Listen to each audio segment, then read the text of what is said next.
Hello everyone, Sam Wiss here with GPIS Employee Benefits Specialist. I want to thank you all for taking the time here and going through this webinar. Today I'd like to cover a couple of topics with all of you. Most specifically, I'd like to go through some different retirement income planning strategies. Now, when you think of retirement doesn't necessarily mean you have to hit some magical number and then you're set. Right? Instead, we're going to look at ways to generate steady cash flow through your retirement years. Now, fortunately for many of you, you have a FERS or CSRS pension along with Social Security, and then you have a TSP and maybe some external IRAs. All of those things you're going to be able to use for income. Now, the big question is, how do we best withdraw money from that TSP, from those external IRAs, and what are the most popular strategies in the marketplace and in financial planning today? Ultimately, the goal is you can live retirement on your own terms, you can live out the retirement of your dreams, and you can ensure that you never run out of money. So with that, let's go ahead and jump into it and get started. Now, first, I'd like to start by looking at the current economic environment as a whole. And with some of the things that I highlight, I don't highlight these things to instill a sense of fear, but it's a reality we're facing right now that I think needs to be looked at with caution as you get closer and closer to retirement. So the market in general, it continues to reach all-time highs. The S&P 500 and the Dow Jones Industrial Index have been on a steady upward trek for the majority of 2021. In fact, we've hit 9 all-time highs just this year alone. So it's been record numbers as far as the market goes. It's been record numbers in the labor force as well, and there has been humongous declines in the workforce participation, the most since 1948 actually. And if we look at unemployment continues to remain historically high given the pandemic that we've seen over the last year. Interest rates continue to be low, and the Fed has given guidance that they're going to keep interest rates low for the foreseeable future in order to, keep the economy propped up and to kickstart the economy post-COVID. We've all seen political and social unrest all across the country, and we're dealing with COVID and the lasting effects of COVID. And, how long is it going to be until things get back to normal and the economy and our markets are back to normal? So with all of that being said, a question is, where do you go, right? Where do you go for returns on your investments while keeping those investments protected and ensuring that you don't outlive your money in retirement? And like I said previously, retirement, it's all about generating cash flow. You want cash flow that's sustainable and that's not going to run out for the rest of your life. I say all those things, but I also say you want to keep the big picture in mind. If you're walking up a big hill and that big hill is your retirement and you've got a yo-yo, instead of focusing on the hill, you keep looking at the yo-yo. You don't want to do that. That's like paying attention to the news and the markets every day. You want to stay focused on that hill. You want to stay focused on that big picture.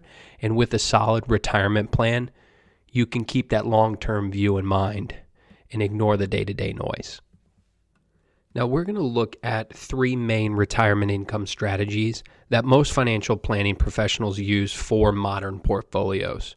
Now, all 3 of these have their place and they have their advantages, and each of them also have some drawbacks. So what we're going to do is we're going to take a look at each of these in depth, and we'll go through some of the pros and cons. And there's no one best method or one size fits all.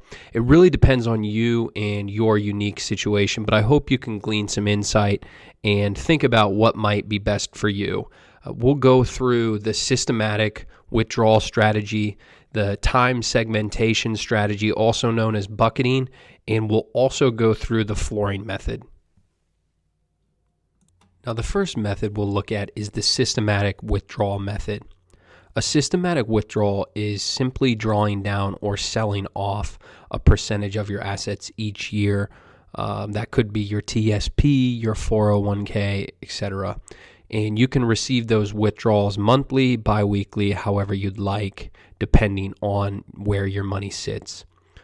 Now, a lot of experts, they agree on a 4% per year withdrawal rate rule of thumb. So that would be, for a quick example, if you had $100,000 saved, you would withdraw 4% or $4,000 annually to live off of. Now, the actual rate or percentage that you choose is going to depend on a number of factors, including your risk tolerance, your time horizon, the amount of money you have saved, what your FERS pension is or your CSRS pension, your Social Security, and then the actual returns you see annually on the investments that you have. Now, one of the bigger upsides of this method is you can continue to grow your funds, and if you outpace your withdrawal rate, it's going to grow your wealth, and it's going to ensure that your money lasts longer. Now, you'll want to keep tabs on how your portfolio performs and look at things annually and potentially rebalance and reevaluate how much you should draw out each year. Some things you need to take into consideration include inflation, taxes, big market downturns, any large purchases, all of those things.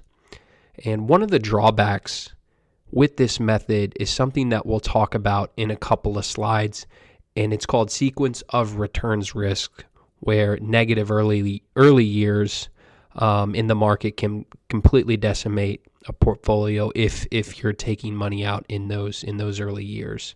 But overall, I would say this is probably the most common strategy that you'll see out in the marketplace today. And that reminds me of a quote I once heard, and a wise man once said, the perfect retirement plan would be one where the only check that bounced was the one written to the undertaker. But unfortunately, we don't know how long we'll live. So we have to plan ahead for that and find ways to guarantee that our money lasts. So let's go ahead and look at that example that I was talking about. What we're going to do is we're going to look at two people using this systematic withdrawal strategy. But unfortunately for one of those people, they retire at the wrong time. Now that brings us to the tale of Robert and John and highlighting something called sequence of return risk. Now Robert and John are extremely similar. They both have $500,000 in an S&P 500 index fund. You could think of this as the TSPC fund. Now for retirement income purposes, they're both going to withdraw $25,000 or 5% of their money annually for retirement income. And both of them are going to start their withdrawals at age 65. The only difference between Robert and John is Robert retires in 1995 and John retires in 2000. Now when Robert retires, the S&P 500 has a great run the first 3 years. It's up 111.3%. It does extremely well. Over that 16-year period, the S&P 500 does 174%. So Robert's account value after 16 years is $834,000. Now that's starting with $500,000 and withdrawing $25,000 per year. He still has $834,000 left after 16 years. He's in a great spot. Now John, on the other hand, John retires in 2000. When John retires, the S&P 500 in those first 3 years is down almost 40%. Over that 16-year period, it's up 39.66% in total. And John's account value after 16 years is $27,699. If John takes another annual withdrawal, he's basically going to be out of money. Now, the importance of this is Robert and John did everything exactly the same, except John, he retired at the wrong time, unfortunately. So it's important to take this into consideration and plan ahead for it. Now, the next strategy that we're going to look at is called bucketing. And the bucketing strategy aims to segment your investments and withdrawals based on buckets and a time horizon. Now, the first bucket is going to be from years 0 to 5, and it's going to include investments that are safe, very conservative, and very easy to withdraw money from or to liquidate those investments. And this is the pool of money, that first bucket, where you'll withdraw money early in retirement. Now, the second bucket that you set up, that's going to have investments that are slightly longer term and they don't have full market exposure. That's going to include things like bonds, annuities, and some balanced mutual funds. In the third bucket, that's going to be your longer term horizon. That's going to be 10 years out, and you're not going to touch these for, again, 10 plus years. That's going to include things like mutual funds, growth stocks, real estate, commodities, and any other long-term investments. Now, eventually, you'll need to come up with a plan to shift money between buckets as you withdraw money in your retirement years, but we'll touch on more on that in a little bit. Let's talk through some of the pros and cons of bucketing. Now, with bucketing, it's a very easy initial setup, and it gives you an easy mental picture of your retirement spending by having that image in your head, the 3 different buckets and the 3 different time horizons for your spending needs. You can earmark those different investments for those specific years. Now, some of the difficulties that we've seen with bucketing is it's hard to know when and also how to shift and move money between the buckets as you're 3, 5, 7, 10 years along into retirement.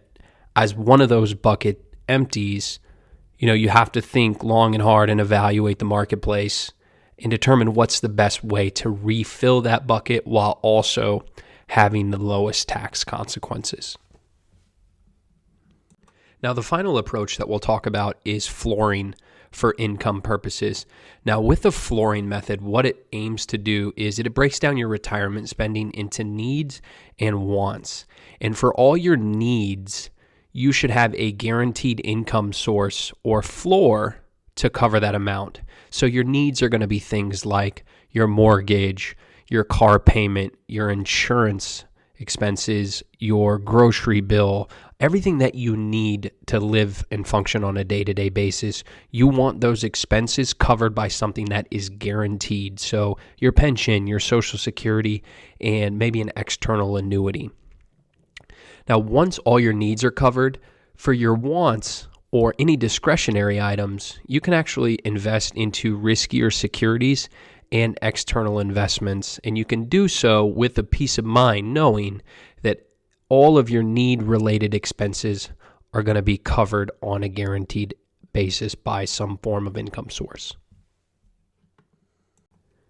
Now, looking at the pros and cons of flooring, the flooring method is very simple and it's very easy to set up. And what's great about it is it ensures all your necessary items, like I said previously, they're covered by a guaranteed income source or floor. So that's going to give you additional peace of mind.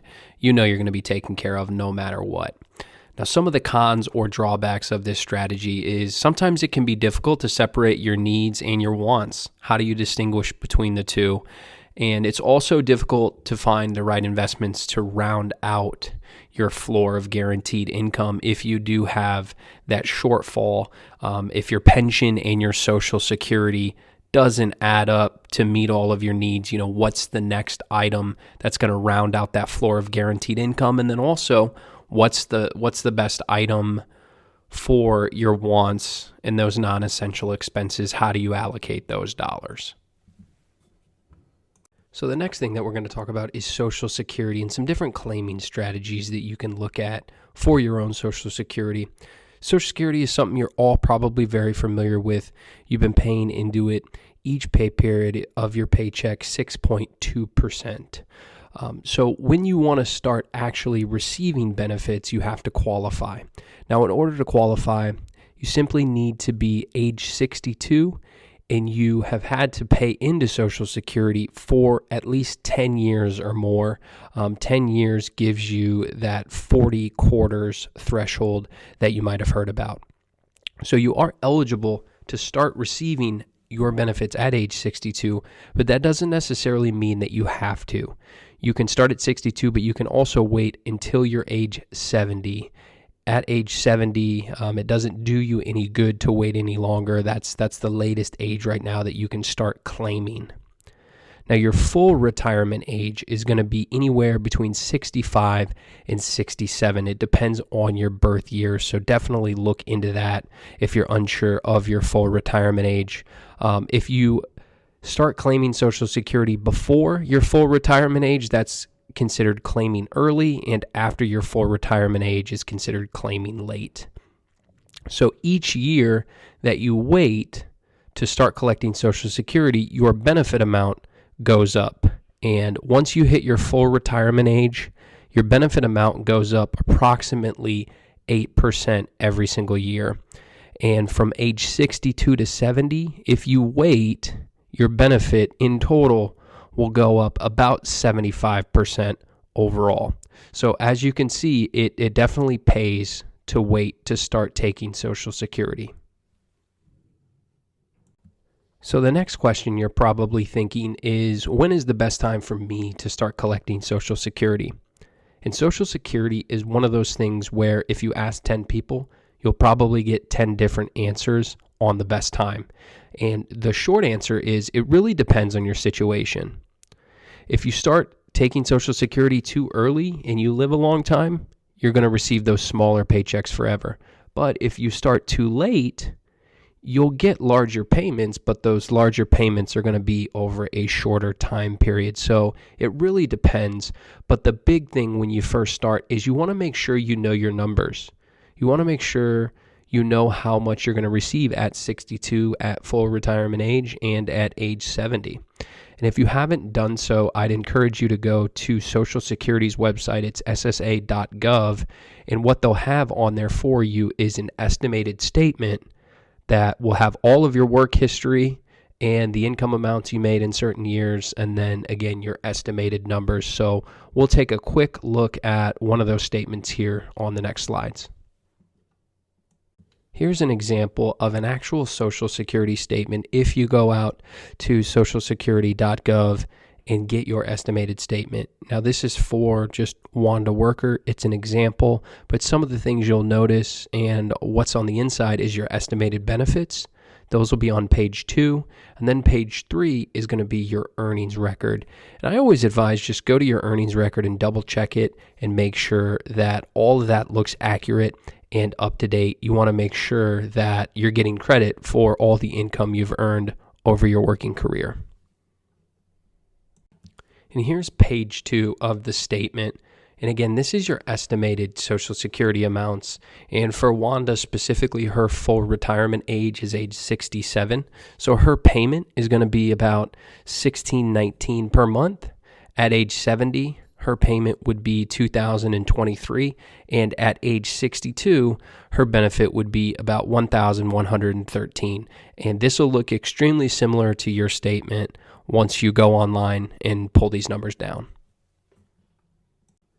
Now, what a lot of people like to do is they like to run what's called a break-even analysis. And what a break-even analysis does is it looks at your age 62 benefit, your full retirement age benefit, and your age 70 benefit. And we're using Wanda as an example, but again, those are her 3 different Social Security amounts, and we'll look at what ages would you essentially break even, or would the amounts be the same? And by knowing your break-even point, you can use that to help you make an informed decision about when to start claiming Social Security. Now, this slide is showing Wanda's Social Security payments cumulatively over the next 30 years. The blue bars represent her starting payments at age 62, the red at age 67, her full retirement age, and turquoise, her starting payments at age 70. So you can see at age 72, if she passed away at 72, for example, she would have been better off starting Social Security at 62 because that would be the highest cumulative payment amount. Now at age 82, her best bets would be starting at age 67 or age 70. They're about even right there. At age 92, if Wanda lived till 92, she would be best off by having delayed those payments till age 70, because as you can see, that would be the highest cumulative amount at age 92 and beyond. Now we're going to look at different break-even points for the ages of 62, 67, and 70. And as you can see from the chart, the break-even points are going to be different for those different ages. But a couple of things that I'll have you note is if you delay until age 70, it actually takes until age 79 to break even with benefits had you started receiving those benefits at age 62. If you delay until age 70, it takes 13 years or until age 82 to break even with your benefits had you started them at age 67. And any benefits that you begin at age 67 take about 11 years or age 77 to break even with benefits starting at age 62.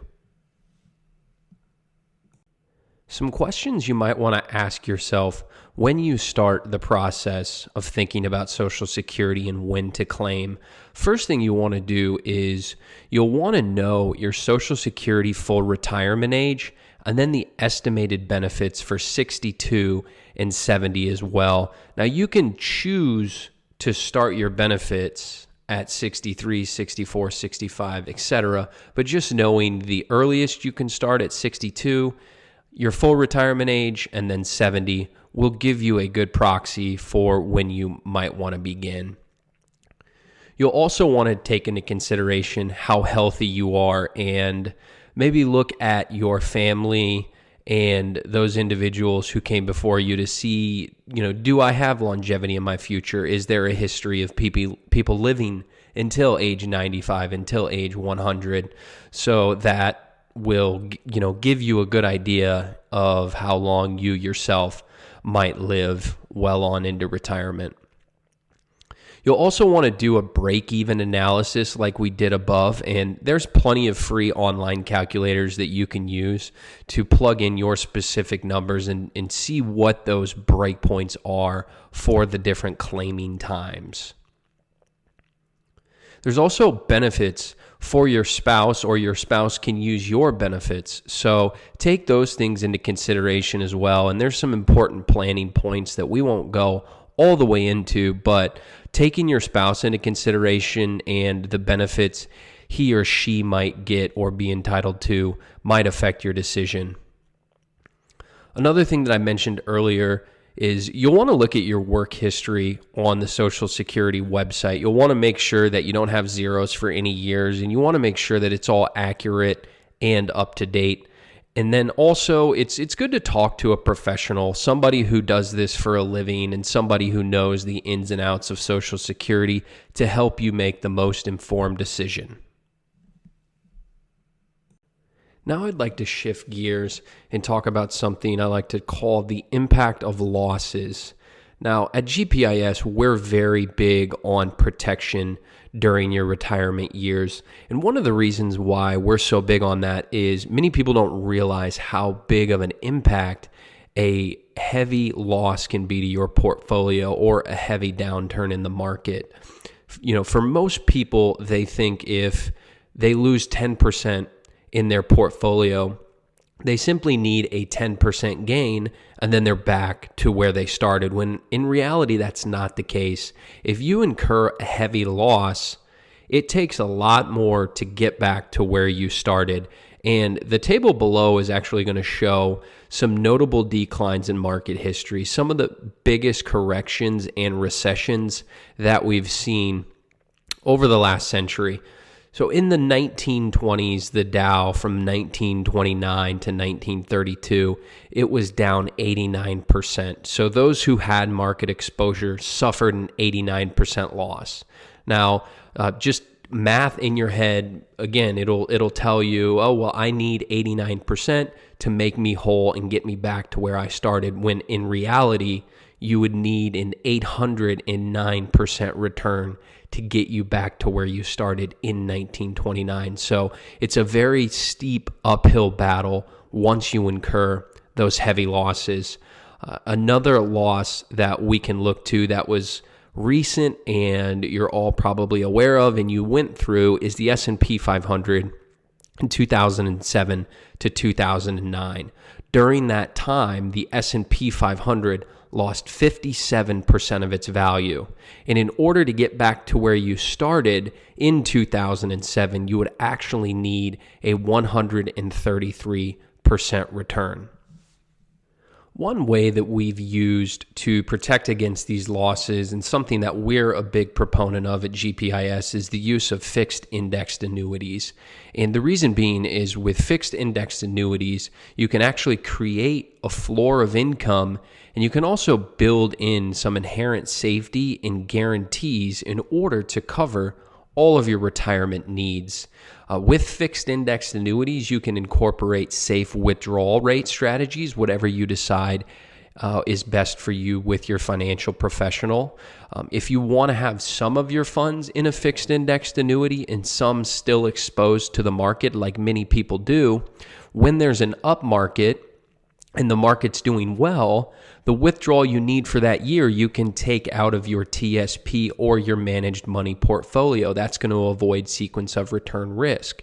Now, if the market's down and we see a 10, 15, 20% drop, well, during that time, you can take the withdrawal from your annuity or your fixed indexed annuity. And like we saw earlier, this is going to avoid sequence of return risk. You're not going to take those withdrawals from your managed money or TSP account in a down market. We saw how detrimental that can be with the scenario with Robert and John. Some other benefits of fixed indexed annuities include zero being your hero. Again, with these types of plans, you have no risk due to market downturns. If the market's down 20%, you simply get a zero for an interest credit that year. You have protection from the downside of the market. In these plans, all of your money inside of these plans is also tax deferred, meaning you don't have to pay taxes on the funds as they continue to grow inside of these plans. The only time that you'll have any tax due is when you withdraw out of the plan. You have upside potential, and you'll definitely want to have that potential for gain. Just by, you want to keep up with inflation. Inflation is something that I think is going to be very important to keep up with over the next decade, just with the fact that we've seen a lot of printing of money by the federal government in the last year. So you'll definitely want to make sure you're keeping up with inflation. If you have money sitting in a savings account earning next to nothing, it's actually losing value because you're not keeping up with inflation. All in all, you can think of these plans like having the safety of the G fund and also having the upside potential like you do with the C, S, and I funds of the TSP.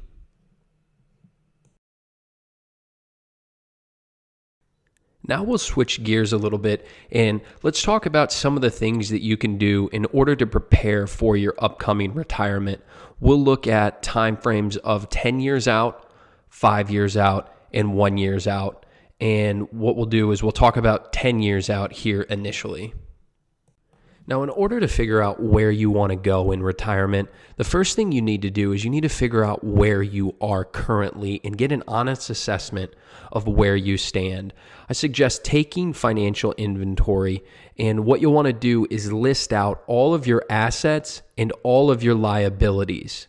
Now, your assets are going to include things like your TSP, maybe an IRA, your house, your car, any property that you own, your pension, etc. Assets are going to be all things that you own. Now, your liabilities are anything that you owe. This is going to include something like a mortgage, any credit card debt you have, any car loans that you have, any personal loans. And once you put both of these together, your assets and your liabilities, if you subtract your liabilities from your assets, this is going to give you your present net worth. That'll give you an idea of where you currently stand. Once you know where you stand, that's when you can start to create different goals for yourself for retirement. Now, you can make both short-term and long-term goals, and we have a nice document that you can use to lay out those goals. We have it in our goal-setting worksheet, so be sure to take advantage of that. Now, by breaking down your goals into smaller monthly amounts, I feel it's much more likely that you're going to achieve them. Simply saying to yourself, you want to save an additional $50,000, for example, over the next 10 years, well, that might be overwhelming. But if you were to reframe that and you were to say to yourself, I want to save an additional $416 a month over the next 10 years, it's much more manageable and it's much more achievable. Now, once you have your goals, I always recommend building and maintaining a budget. And what you can do with this budget is you can take the goals that you've created and you can build those goals into your monthly budget to make sure you're accounting for them, and you'll be able to hit those goals much more easily. And the last thing, I always recommend saving up for an emergency with the use of an emergency fund. Now, an emergency fund, a lot of people think 3 months is a good amount. A lot of people think 6 months. I'm big on 6 months. And what you want to have in an emergency fund is 6 months worth of expenses. And you want to keep that in a liquid account, something like a money market account or just a separate checking and savings account. You don't want a big expense to come along and completely knock you off track. You have that emergency fund there to give you peace of mind and to pay for any unforeseen emergencies that come up as you're approaching retirement. Some questions you might want to ask yourself just to get the thought process going and get your brain going as it relates to your upcoming retirement. Look at how much have I saved and how much have I saved now, and then how much do I think that I'm going to need in order to retire comfortably? What debts do I have and how can I best eliminate those debts? The most popular methods for paying down debts include both a snowball method and an avalanche method. You can use either one of those. With one of the methods, you simply look at the different debts that you have and then the interest rates associated with those debts, and you pay down the debts with the higher interest rates first. Now, that's the avalanche method. And with the snowball method, what the snowball does is says, okay, let's look at all of my debts and I'll pay off the smallest debt balance first. Once I pay off the smallest debt balance first, that will give me a psychological boost. That will make me want to continue to eliminate my debt accounts and my liabilities, and it'll just give you forward momentum to continue paying things down. You'll also want to ask yourself, how do I want to spend my retirement years and with whom? And that comes into play with whether or not you want to stay in the same place. Is the house you're in now adequate? Do I want to potentially relocate? Do I want to move somewhere warm? Do I want to downsize? All of those things are going to affect your retirement and the moves that you make in order to set yourself up. And some other questions you might want to ask yourself about 10 years out from retirement. Am I maximizing my opportunities to save money? Am I getting the match with my TSP? If I'm over age 50, am I taking advantage of the catch-up contributions that I'm eligible for past age 50? And am I looking at any other external IRAs or potentially some Roth IRAs that I can use in order to grow my retirement nest egg? Also, is your money properly allocated? As you get closer and closer to retirement, again, you'll want to shift more towards those conservative investments as you can, just so it's simply the cost of daily expenses going up over time and going up annually. And with that being said, let's look at a quick example of inflation in real time as it relates to postage stamps over time and how they've increased in value. So we'll look at the actual cost of postage stamps over time. You can see on the chart here in 1983, the cost of sending a piece of mail was 20 cents. In 1999, it was 33 cents. In 2011, it was 44 cents.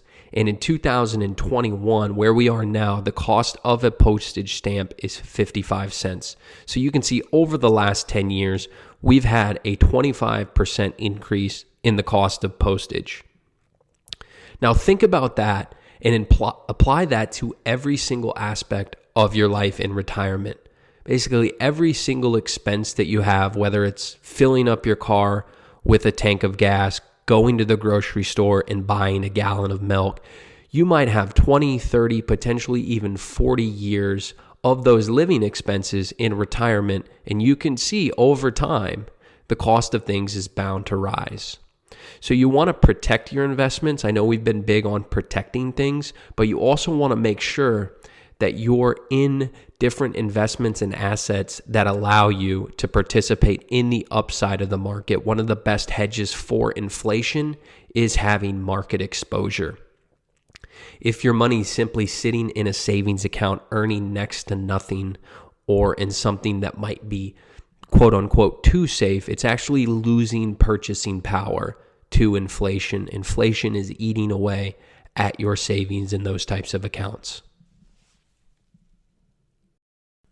Now, when you're 5 years out, you'll want to start thinking about your actual retirement income strategy, and you'll want to take into consideration the different retirement income strategies that we looked at earlier on in the presentation. But for most of you, you'll have your FERS pension, potentially the special retirement supplement if you retire with that full retirement prior to age 62. You'll have Social Security, you'll have your TSP, and then any other qualified withdrawals from some external accounts you might have.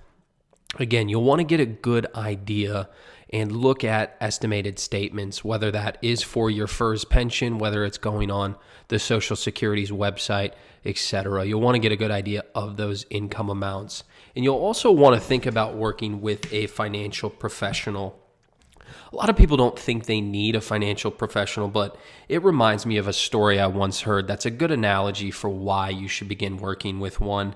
I want you to think about if you were going on a trip and you were offered the opportunity to fly on one of two jet airplanes. Now, one of those planes is piloted by an experienced pilot, and they're being paid to pilot. The second has no pilot, but you're allowed to fly the plane yourself. So if you choose the plane without the pilot, a computer's going to be installed in the cockpit, and that'll hook you up to an internet site, and it's going to tell you everything you need to know about flying. Now, which plane would you want for your journey? What you're paying for when you hire a professional, it isn't information. You can get that anywhere. You're paying for the experience. Somebody who's done this before, somebody who's been there in bad weather, and somebody who knows how to make a safe landing. Now, some other things you'll want to think about 5 years out is your life insurance. And we have a life insurance needs calculator and an analysis worksheet to give you a good idea of how much life insurance coverage you should have. So you feel free to use that worksheet. And then your FEGLI, your Federal Employee Group Life Insurance.